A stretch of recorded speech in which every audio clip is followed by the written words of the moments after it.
তো হ্যালো বন্ধুরা, আপনাদের মাঝে আবার এক নতুন গল্প নিয়ে। গল্পের নাম এক কাপ চা। বিকেলের হালকা রোদ, জানলার ধারে বসে আশিস ভাবছে জীবনটা কিভাবে যেন হঠাৎ করে থমকে গেছে। চাকরি থেকে রিটায়ার হওয়ার পর দিনগুলো আর আগের মতো ব্যস্ত থাকে না। ছেলে মেয়েরা নিজেদের জীবন নিয়ে ব্যস্ত থাকে। স্ত্রী সোনালি ইও মাঝে মাঝে চুপ থাকে। আশিসের দিন কাটে বই পড়ে আর মাঝে মাঝে পুরনো সেই অ্যালবাম খুলে স্মৃতিচারণ করে।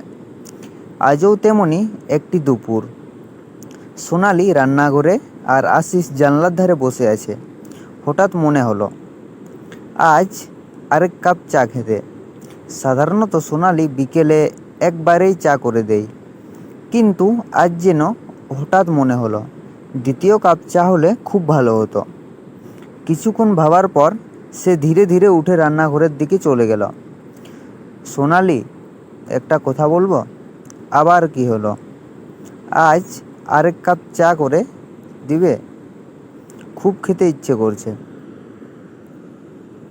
সোনালি একটু বিরক্তের মুখ করে বলল, এই বয়সে চা বেশি খাওয়া শরীরের জন্য একদম ঠিক না।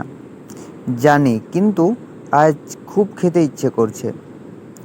একটু চুপ থেকে সোনালি বলল, আচ্ছা বসো, করে দিচ্ছি।